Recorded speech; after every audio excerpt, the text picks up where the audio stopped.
Selamat pagi, salam dahsyat, luar biasa.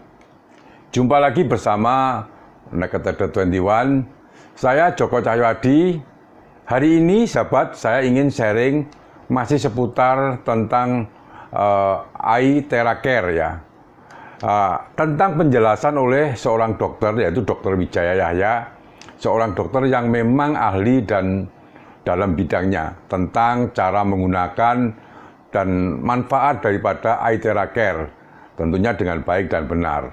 Namun sebelum saya ulas, tentunya seperti biasanya, selalu izinkan saya untuk memberi salam, memberi hormat kepada sahabat-sahabat trader, juga sahabat YouTuber di seluruh Nusantara. Semoga dalam kesempatan pagi kali ini Anda semua dalam kondisi berbahagia dan luar biasa.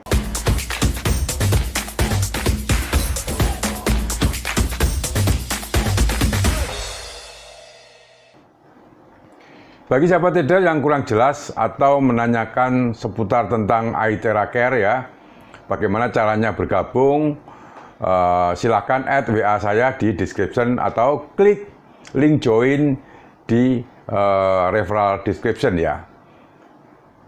Baiklah sahabat trader, seperti janji saya ya, menyambung pada bagian video yang lainnya tentang bisnis plan eye Theracare. Saya akan mencoba untuk merangkumkan informasi tentang eye Theracare secara lengkap. Bagi sahabat trader yang ingin bukan hanya sebagai user atau pengguna untuk kesehatan saja, namun mungkin ingin mengembangkan bisnis ini secara lebih detail kan gitu ya. Saya akan merangkaikan video tentang ulasan teknis ya, penggunaan dan tinjauan secara medis oleh seorang pakar dokter yang akan dijelaskan oleh Dr. Wijaya Yahya. Juga nanti pada kesempatan yang lain akan saya mencoba untuk update tentang kegiatan-kegiatan teman-teman ya, sahabat semua yang mengembangkan bisnis eye Theracare di channel Naked 21. Nanti juga mencakup testimoni-testimoni dari pengguna yang mungkin bisa membantu teman-teman untuk mengembangkan bisnis ini. Silahkan kirim file videonya untuk saling menguatkan untuk membangun bisnis jaringan bersama eye Theracare. Untuk mempersingkat waktu sahabat trader, silahkan sahabat trader semua mengikuti penjelasan daripada Dr. Wijaya Yahya.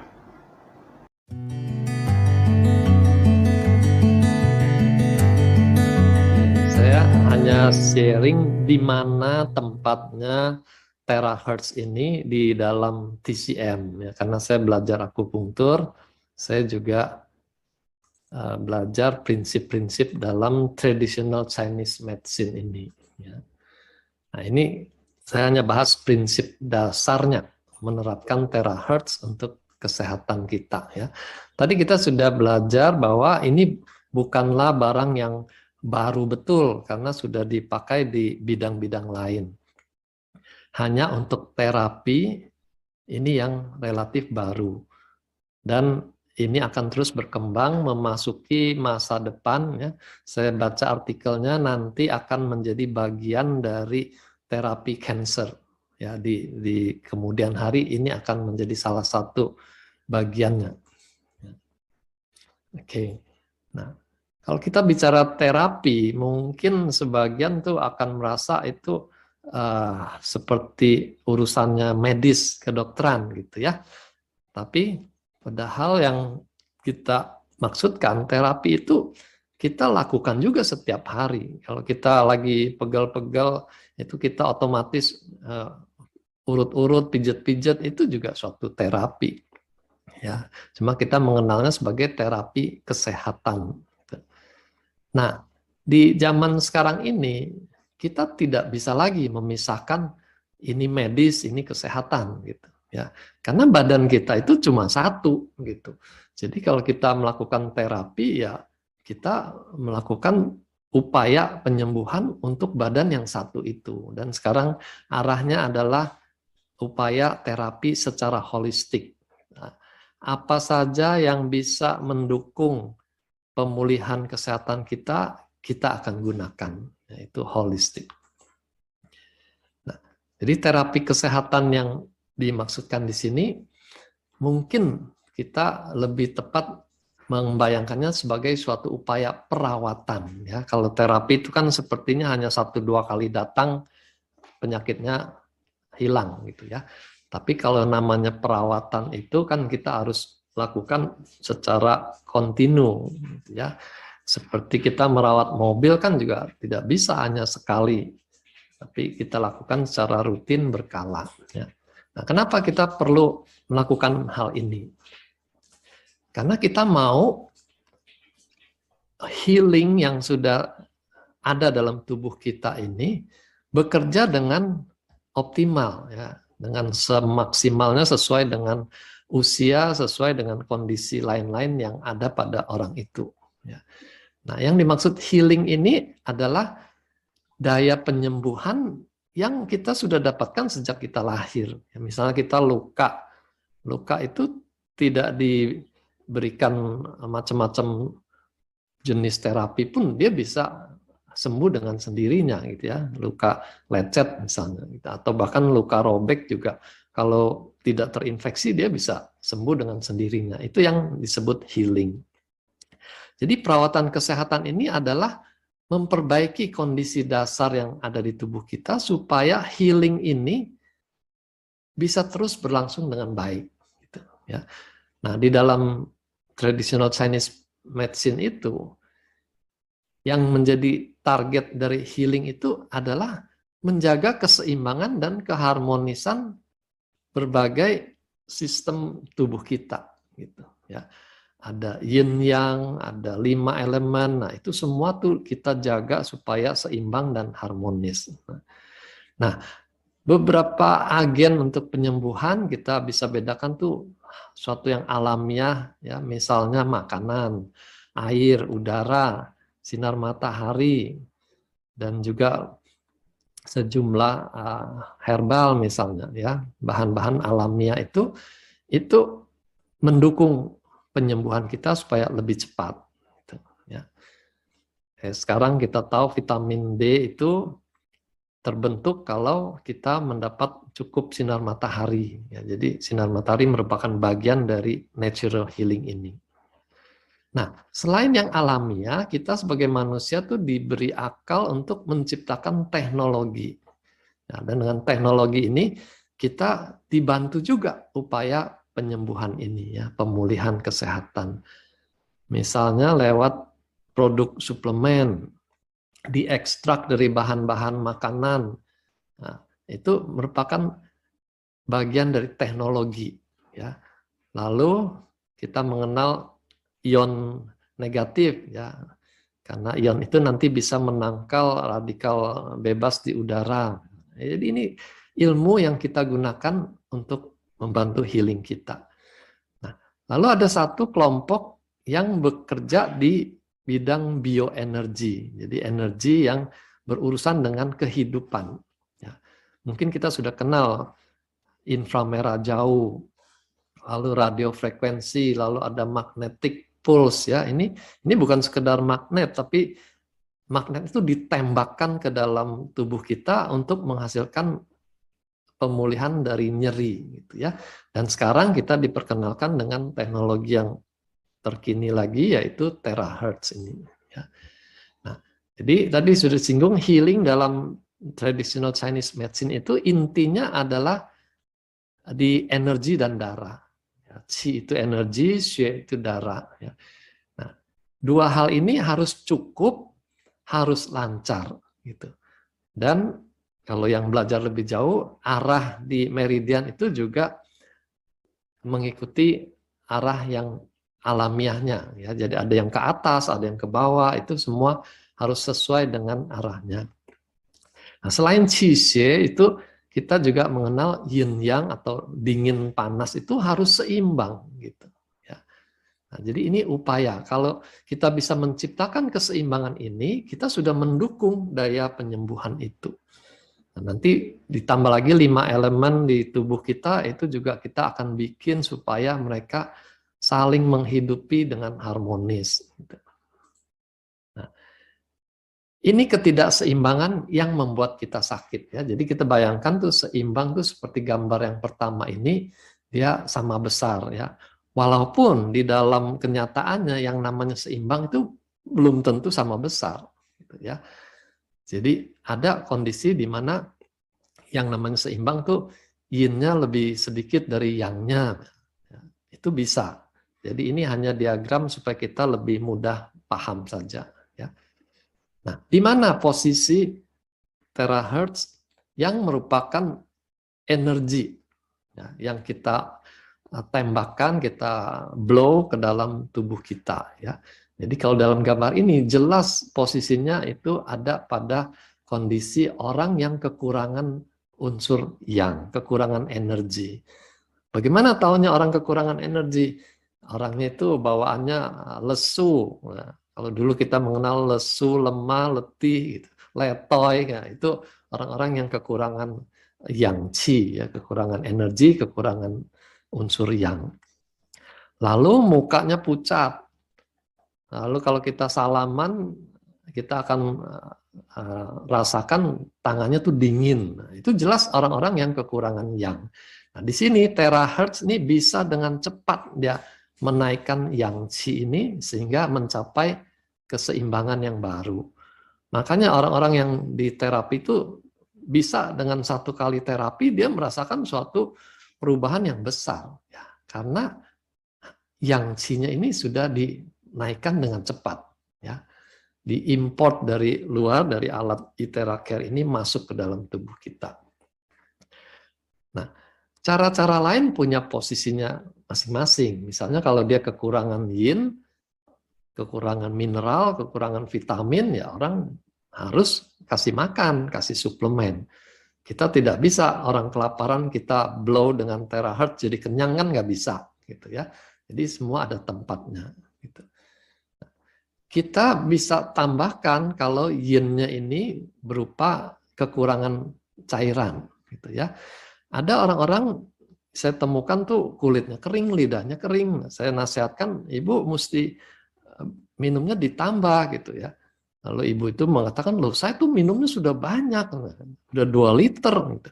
Tapi kok lidahnya kering, kulitnya kering. Nah, rupanya cairan yang dia minum itu tidak bisa terserap dengan baik sampai ke kulit, sampai ke lidah gitu ya. Jadi terjadilah kondisi yin qi ini, kekurangan yin. Nah, air yang kita blow dengan terahertz ternyata bisa meningkatkan penyerapan air itu sampai ke jaringan ya, lebih banyak ya. Jadi di situ dengan minum air yang sama tapi kita tambahkan energi terahertz, kita bisa menaikkan unsur yin ini juga gitu ya. Nah, itu upaya kita untuk mencapai keseimbangan yang baru. Nah, lalu user friendly, kita sudah mengenal user friendly itu mudah digunakan. Tapi untuk siapa gitu ya? Karena saya masih terus dapat pertanyaan, bahkan tadi di chat saya lihat ada pertanyaan kalau saya triglycerid, kolesterol, blow-nya di titik mana gitu ya.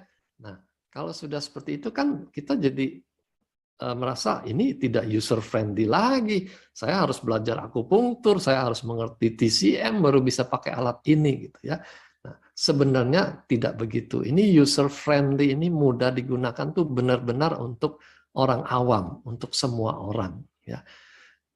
Kalau kemarin di grup ada yang nanya, saya kalau sakit pinggang blow-nya di mana ya? Lalu saya jawab, ya di pinggang lah gitu ya. Jadi semudah itu memang gitu. Kalau sakitnya di pinggang ya blow-nya di pinggang, gitu. Nggak perlu cari titik khusus untuk nyeri pinggang itu titik apa gitu, nggak perlu ya. Kita lihat anatomi sederhana ini aja kita sudah bisa lakukan.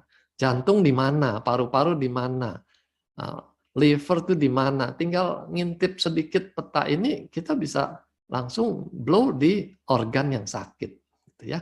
Jadi organnya atau daerahnya yang sakit di blow saja. Nah, kalau tadi kolesterol bikin plak itu ada di semua pembuluh darah ya. Walaupun nanti yang mampet tuh di jantung misalnya, tapi semua pembuluh darah itu kebagian plak itu. Nah, pembuluh darah ini kan ada di mana-mana. Ya. Jadi blow-nya di mana? Ya seluruh tubuh gitu ya. Dan itu makanya kita bikin frekuensi sehari 2 kali itu kan supaya seluruh tubuh ini kebagian terahertz tadi. Ya. Nah, atau kalau mau secara merata kita bisa ingat nih petanya refleksologi ya, mereka bagi itu kaki tangan tuh ke dalam 5 bagian. Nah, blow aja tiap jari 1 baris, jari jempol, jari kedua, jari tengah itu semua sebaris-sebaris kebagian seluruh tubuh kita. Ya, jadi nggak usah dibikin pusing, nggak usah dibikin susah. Kalau yang belajar akupunktur tahu peta meridian, ya bersyukurlah dia bisa lakukan blow langsung sesuai dengan meridian yang sakit. Ya. Misalnya carpal tunnel syndrome itu yang kesemutan di 3 jari tangan, gitu ya. Nah, itu bisa tahu bahwa yang kejepit tuh meridian perikat. Nah, dia tinggal blow meridian perikatnya. Gitu. Ya, itu dia diuntungkan. Tapi kalau dia tidak belajar akupunktur nggak masalah, kesemutannya di mana ya blow saja di situ, gitu, ya. Nah ini juga nanti ada titik-titik organ misalnya. Kalau dia belajar akupunktur, dia bisa mampir lebih lama di titik itu. Tapi kalau kita tidak belajar, blow saja 1 baris ini. Ya, meridian bladder ini di blow dari atas ke bawah, nanti titik-titik ini kan semua kebagian, gitu ya. Nah, di depan tadi Pak Handoko juga katakan blow depan belakang, karena di depan juga ada titik-titik penting. Nah, kalau nggak bisa hafal 1 persatu, blow saja sebaris-sebaris ini, kan kena semua nanti. Ya. Oke. Lalu saya perlu ingatkan juga, kita jangan pusing dengan diagnosis itu. Ya. Tadi dicontohkan psoriasis gitu ya. Nah, psoriasis sama eksim sama enggak? Titiknya sama enggak? Balik lagi, jangan pusing dengan label diagnosis. Pokoknya ini kulitnya bermasalah, ya kita blow di area yang bermasalah. Ya. Nah, tadi ada pertanyaan saya sekalian jawab ya, yang psoriasis itu sudah kering, sudah kelihatannya merah-merah, itu di blow apa enggak tambah sakit gitu ya. Nah, di sini kita tentu sesuaikan dengan kondisi. Kalau kulit itu kan ada di permukaan. Jadi kita tidak perlu sampai pakai speed 3 yang bisa tembus ke dalam 20 cm, 30 cm. Orang yang mau ditargetkan di kulit gitu ya. Jadi kita bisa pakai blow dengan speed nomor 2 yang tidak begitu panas. Lalu mungkin masih ada yang bertanya loh, sudah kering di blow lagi panas apa enggak tambah kering gitu ya. Nah, di situ kita perlu ingat lagi ilmu biologi bahwa kulit kita itu tidak sama seperti kain gitu ya. Kalau kain basah di blow pakai terahertz dia kering gitu. Tapi kulit kita itu kan nanti ada kelenjar minyak. Jadi bisa jadi orang yang di blow itu kelenjar minyaknya malah jadi lebih aktif, kulit keringnya malah jadi lebih berminyak. Bisa jadi gitu ya. Nah, itulah ilmu biologi orang hidup itu tidak sama dengan benda mati. Ya, jadi jangan terlalu khawatir. Kita upayakan saja, kita lihat hasilnya. Ya. Jadi yang kita perlu tahu itu keluhannya apa. Lalu organnya itu ada di mana. Ya, di blow lah di situ.